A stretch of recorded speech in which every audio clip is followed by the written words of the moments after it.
Сегодня Toyota официально представила новый Land Cruiser 2024 года.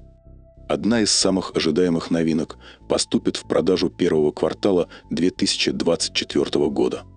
Новый Toyota Land Cruiser 250, именно так будет называться новый Prado, стал крупнее и брутальнее на вид, а также получил набор современных технологий. Впервые модель доступна в гибридном исполнении. На этот раз модель действительно новая, а не вариант очередного рестайлинга. И надо сказать, Toyota смогла удивить. У модели два разных варианта оформления передней части. У классических Land Cruiser 60-70-х годов были круглые и прямоугольные фары. И у нового Land Cruiser Prado 2024 два варианта. Базовая версия с обозначением 1958 получила круглые фары, а у более дорогих комплектаций фары прямоугольные в стилистике FJ62. Сзади никакой светящейся поперечной полосы, как во многих современных кроссоверах и внедорожниках. Здесь два фонаря разнесены строго по углам кузова. Запасное колесо крепится снизу за задним бампером. Задняя дверь больше не из двух половинок, она монолитна, но при этом стекло можно открыть отдельно от двери. Land Cruiser Prado 2024 построен на платформе Lexus GX и Land Cruiser 300, но в отличие от них J250 не получил 3,4-литровый V6 мотор. В топовой версии у новичка силовая установка iForce Max с 2,4-литровым турбированным мотором и 48-сильным электродвигателем, батарея на 1,87 кВт-часов, интегрированным в 8-ступенчатый автомат.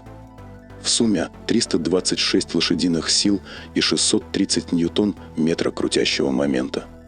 Такой внедорожник способен буксировать 2,7-тонный прицеп. На европейском рынке остается 2,8-литровый 201-сильный турбодизель. Работает в паре с 8-ступенчатой автоматической коробкой передач Direct Shift, который в 2025 году дополнит мягкой гибридной установкой. Хотя 201 лошадиная сила может показаться не такой уж большой для автомобиля такого размера, он может буксировать прицеп весом 3,5 тонн. Полный привод у всех версий Land Cruiser 2024. Дорожный просвет Land Cruiser составляет 220 мм. Углы въезда и съезда соответственно 31 и 22 градуса. Он имеет двухступенчатую раздаточную коробку с межосевым дифференциалом Торсон, что позволяет осуществлять постоянную полноприводную работу на сухом асфальте. Межосевой дифференциал автоматически блокируется, когда раздаточная коробка переключается на пониженную передачу, или водитель может заблокировать ее на высокой передаче. Все новые Land Cruiser также оснащены задними дифференциалами с кнопочной блокировкой, системой Cruise Control и системой помощи при спуске. Также в авто есть режимы для разных типов бездорожья Multi-Terrain Select. Land Cruiser Prado получил совершенно новый интерьер, материалы отделки стали лучше. Внедорожник впервые получил виртуальный щиток приборов, за доплату доступна и проекция на лобовое стекло. В базовой версии установлен 8-дюймовый тачскрин, а в более дорогих вариантах 12,3-дюймовый экран. Передние сиденья разделены высоким тоннелем. Внедорожник предложат в версиях на 5 и 7 мест. Базовая комплектация Toyota Land Cruiser 1958 имеет тканевый салон, бесключевой доступ, подогрев руля и сидений, беспроводную зарядку для смартфонов. Топовый вариант премиум добавляет кожаный салон, электропривод и вентиляцию сидений, люк, камеры кругового обзора и акустику JBL с 14 динамиками.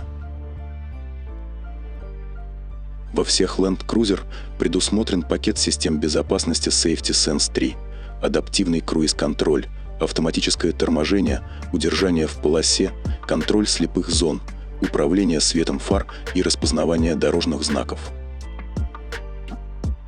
Новый внедорожник поставляется с электроусилителем руля, который обещает уменьшить отдачу на неровных поверхностях, а также обеспечить более плавное и прямое ощущение. У него измененная независимая подвеска спереди и новая зависимая многорычажка сзади. Тормоза увеличены до 432 мм в диаметре.